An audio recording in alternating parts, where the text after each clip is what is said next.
আমরা নামাজের মধ্যে দাঁড়াইয়া দুনিয়াবি এত চিন্তা ভাবনা মাঝে মাঝে মনে হয়, দুনিয়াবি এত গাল গল্প মনে হয়, দুনিয়াবি চিন্তা ভাবনা ঠেলায় নামাজ 2 রাকাত পড়লাম না 3 রাকাত পড়লাম তাও ভুলে যায়। কথা কন। মাঝে মাঝে নামাজের ভিতরে দুনিয়াবি এত চিন্তা ভাবনা হিসাব হর করে, দুনিয়াবি এত কথা মনে হয়, নামাজের ভিতরে সিজদা 2টা দিলাম না 3টা দিলাম এইটা নিয়েও টেনশনে থাকি। কথা বলেন ঠিক কিনা? মাঝে মাঝে লক হয়ে যায় নামাজের ভিতরে, কি করি 2টে মারছি না 3টে মারছি, আছে না নাই? নামাজের ভিতরে আমাদের মনোযোগ থাকে না বাজান, নামাজ মনোযোগ সহকারে আদায় করতে হবে। সাহাবা ইকরাম 2 রাকাত নামাজ ঘন্টার পর ঘন্টা দাঁড়িয়ে থেকে তারা আদায় করেছেন। এমনও সাহাবী ছিল 2 রাকাত নামাজ সারা রাত পড়েছেন। বলেন আল্লাহু আকবার। এজন্য নামাজের ভিতরে মনোযোগ আনতে হবে। কথা বলে ঠিক কিনা? আমরা নামাজের ব্যাপারে তাড়াহুড়ো করি। এক চাচামিয়া এত তাড়াহুড়ো করে ওযু করছে, এক ঠ্যাং না ধুয়ে মসজিদে ঢুকছে, তাই সালা মসজিদ পিছলে খায়া চাচা একদিক লঙ্গি একদিক। মানুষ বলে চাচা লঙ্গি ঠিক করেন, কয় নাকি জামাত ধরি। আছে না নাই? আছে না নাই? মুরব্বী মানুষ আহারে নামাজের মধ্যে দাঁড়ায় এদিক ওদিক তাকায়, নামাজের ভিতরে মনোযোগ নাই, দাড়ি চুলকায়, টুপি ঠিক করে, লুঙ্গি ঠিক করে। আপনার লুঙ্গি এত খুলে যায়, মাজায় রশি লাগাবেন, রশি। কথা কোন ঠিক না? নামাজের ভিতরে কোনো মনোযোগই নাই, মানে নামাজ যে পড়তেছে ওই খেয়ালই নেই। এরকম আছে না নাই? জোহরের 4 রাকাত সুন্নাত, ইমাম আর মুসল্লি একসাথে নিয়ত বেঁধেছে, ইমামের 2 রাকাত হওয়ার আগে মুসল্লি 4 রাকাত শেষ। হুজুর জিজ্ঞাসা করছে, চাচা মিয়া আমার 2 রাকাত হয় না, আপনার 4 রাকাত শেষ। কয় হুজুর আপনাদের চর্চা কম। এরকম তাড়াহুড়োর নামাজি আছে না নাই? কথা কোন? যখন এই যে সামনে রমজান মাস যখন আসবে, বাপ রে বাপ, তারাবির সময় যখন আসে, তারাবির সময় প্রত্যেকটা মসজিদে মনে হয় নামাজের প্রতিযোগিতা শুরু হয়, কোন মসজিদ কত দ্রুত তারাবির নামাজ শেষ করতে পারে। কথা বলেন না কেন?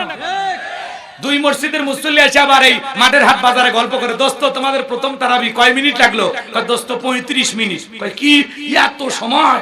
আমাদের হুজুর বিদ্যুতের গতি ফেল, 20 মিনিটে সব শেষ। আছে না নাই? আছে না? রাগ করেছেন মনে হয়। খানাই কাবাই মক্কা মদিনায় তারাবি পড়লাম বাজান, সময় লাগলো 1 ঘন্টা 45 মিনিট। কত? আর আপনি 20 মিনিটে সব শেষ। এমন তাড়াহুড়ো করে নামাজ পড়ে যে নামাজ পড়তেছে না, প্রতিযোগিতা না ট্রেনিং চলতেছে, কিচ্ছু বোঝা যায় না, রং তামাশা করে। আছে না নাই?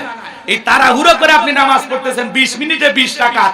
এই নামাজ আল্লাহর আসমানে কবুল হওয়া তো দূরের কথা, মসজিদের ছাদের উপরে উঠবে না। কথা কোন ঠিক কিনা? এজন্য নামাজ পড়তে হবে ধীরস্থির ভাবে। আপনি আমি যখন সালাতে মসজিদে সালাত আদায় করার জন্য দাঁড়িয়ে যাব, আল্লাহর ভয় নিয়ে এমন ভাবে সালাত আদায় করব, মনে মনে ভাববো এই জোহরের নামাজ আমার জীবনের শেষ নামাজ। একটা ফাঁসির আসামি জীবনের ফাঁসির আগে 2 রাকাত নফল নামাজ যেভাবে মনোযোগ দিয়ে পড়ে, ওই দিনের ওযু সবচেয়ে ভালো, ওই দিনের রুকু সিজদা সবচেয়ে ভালো। প্রত্যেকটা ওয়াক্তে আপনাকে মনে করতে হবে এই আসরের নামাজ আমার জীবনের শেষ নামাজ। আমি মাগরিব পর্যন্ত আল্লাহর জমিনে নাও বেঁচে থাকতে পারি, দ্বিতীয়বার সিজদা দেওয়া নাও সুযোগ পেতে পারি। এইটা মনে করে ধীরস্থির ভাবে নামাজের মতো আদায় করব ইনশাআল্লাহ। আল্লাহ কবুল করেন, জোরে বলেন আমিন। আপনি আমি যখন নামাজে দাঁড়িয়ে যাব, মনে মনে খেয়াল করব আমি নামাজ আদায় করতেছি, আমার আল্লাহ আমাকে দেখতেছেন। কথা কয় না? কথা কয় না? আমি নামাজ আদায় করতেছি, মনে মনে এটা খেয়াল করব আমার আল্লাহ আমার সামনে দাঁড়িয়ে আছেন।